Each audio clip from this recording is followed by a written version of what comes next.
ঘরে হঠাৎ পিঁপড়া আসা কিসের আলামত? অনেক সময় দেখা যাচ্ছে যে আমাদের ঘরের ভিতরে পিঁপড়া চলে আসে।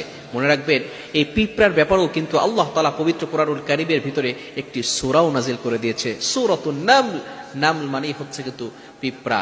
এই পিঁপড়ার ব্যাপারে আল্লাহ তাআলা একটি সূরা নাজিল করেছেন এবং এই পিঁপড়ার ব্যাপারে চমৎকার একটি ঘটনাও রয়েছে। অনেক সময় আমরা আমাদের ঘরের ভিতরে পিঁপড়া আসার ফলে আমরা বিরক্তি হয়ে, পিঁপড়া অযথা সে আমাকে কোনো ক্ষতি করছে না, তারপর আমরা পিঁপড়াকে আঘাত করে থাকি।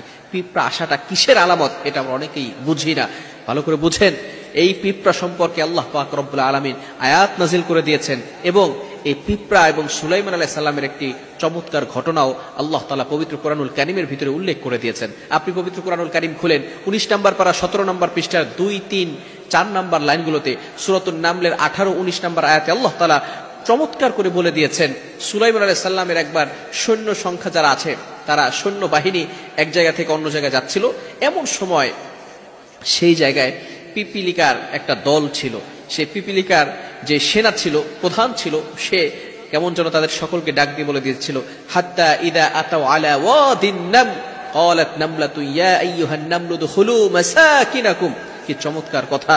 যখন তারা সেখানে চলে গেল, তখন একজন পিপিলিকা, সে সকল পিপিলিকাকে ডাক দিয়ে বলা শুরু করলো, ইয়া আইয়ুহান নামলু উদখুলু, ইয়া আইয়ুহান নামল, হে পিপিলিকা বাহিনী, তোমরা উদখুলু মাসাকিনাকুম, তোমরা তোমাদের ঘরে প্রবেশ করো। কেন তোমরা তোমাদের ঘরে প্রবেশ করবে? লা ইয়াহতিমান্নাকুম সুলাইমান ওয়া জুনুদুহু ওয়া হুম লা ইয়াশউরুন। কেননা অজ্ঞতা সারে তারা জানবে না, বুঝবে না, না বুঝেই সুলাইমান আলাইহিস সালামের যে সমস্ত সৈন্য বাহিনীরা আছে তারা তোমাদেরকে পিষে ফেলতে পারে পদদলের কারণে। তোমাদেরকে পা ফেলে, যেহেতু এখানে সৈন্য বাহিনীরা চলে যাবে, এটার দ্বারা তোমরা পদদলিত হয়ে পিষে যেতে পারো, তোমরা ধ্বংস হয়ে যেতে পারো। তাড়াতাড়ি তোমরা মাসাকিনাকুম লা ইয়াহতিমান্নাকুম সুলাইমান ওয়া জুনুদুহু ওয়া হুম লা ইয়াশউরুন। দেখুন কি চমৎকার একটি কথা! এই পিপিলিকা যখন তার পিপিলিকার সকল সদস্যদেরকে এই কথা বলল, তখন সকলে ভিতরে ঢুকে গেল। কিন্তু পিপিলিকার আওয়াজও সুলাইমান আলাইহিস সালাম বুঝতে পারতেন, তার কথাও তিনি বুঝতে পারতেন। পিপিলিকা যে এই কথা বলেছে, সাথে সাথে নফাতুল আরবের ভিতরে এটা এসেছে 67 নম্বর পৃষ্ঠার ভিতরে। তখন পিপিলিকা যখন এই কথা বলেছে, সুলাইমান আলাইহিস সালাম সাথে সাথে এই কথা শুনে ফেলেছে। শুনে ফেলার সাথে সাথেই তখন তিনি পিপিলিকাকে যখন ডাক দিল, ডাক দেওয়ার পরে তখন এই পিপিলিকাকে সুলাইমান আলাইহিস সালাম জিজ্ঞেস করলো, আমি কি তোমাকে ইচ্ছা করে কোনো কিছু করতে চেয়েছিলাম? তোমাকে কি পদদলিত করতাম ইচ্ছা করতে ভাবে? তখন পিপিলিকা উত্তর দিয়েছিল যে, নো, আপনি ইচ্ছাকৃতভাবে কিছু করবেন না। আমি কিন্তু আপনাকে বলেই দিয়েছি, যখন আমি ঘোষণা দিয়েছি তখন বলে দিয়েছি, ইয়া আইয়ুহান নামলু দুখুলু মাসাকিনাকুম লা ইয়াহতিমান্নাকুম সুলাইমান ওয়া জুনুদুহু ওয়া হুম লা ইয়াশউরুন। কারণ তারা অজ্ঞতা সারে তোমাদেরকে এই কাজ করবে।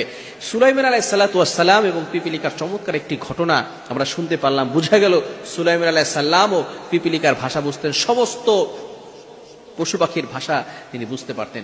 অনেক সময় আমাদের ঘরের ভিতরে পিপিলিকা আসে, আমরা পিপিলিকাকে দেখা যাচ্ছে এমন ভাবে আঘাত করি, অনেক সময় আগুন দিয়ে পুড়িয়ে মেরে ফেলি। খবরদার, কোনো প্রাণীকে আগুন দিয়ে পুড়িয়ে ফেলা এটা আমাদের জন্য জায়েজ নাই, এটা আল্লাহ তাআলা হারাম করে দিয়েছেন।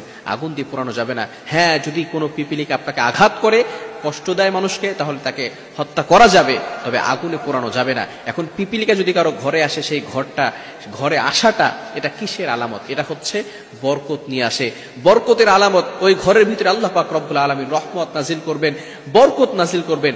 এই জন্যই কিন্তু মাঝে মধ্যে পিপিলিকা আমাদের ঘরের ভিতরে চলে আসে। আর অনেক সময় দেখা যাচ্ছে যে আমাদের ঘরের ভিতরে বরকত থাকে না, অনেক ক্রাইসিসের ভিতরে চলতে থাকে। বিভিন্ন সময় আমরা বাজে চিন্তা করতে থাকি, বিভিন্ন সময় ডিপ্রেশনে থাকি। বরকত কেন আসে না? এই পিপিলিকা আসাও কিন্তু একটা বরকতের সাইন। এজন্য অবশ্যই আমরা অকারণে কোনো প্রাণীকেই আমরা হত্যা করব না, এবং এগুলো আসলে আমরা আরো আল্লাহ তাআলার কাছে বেশি বেশি করে দোয়া করব। আল্লাহ তাআলা আমাদের সকলকে বোঝার তৌফিক দান করে।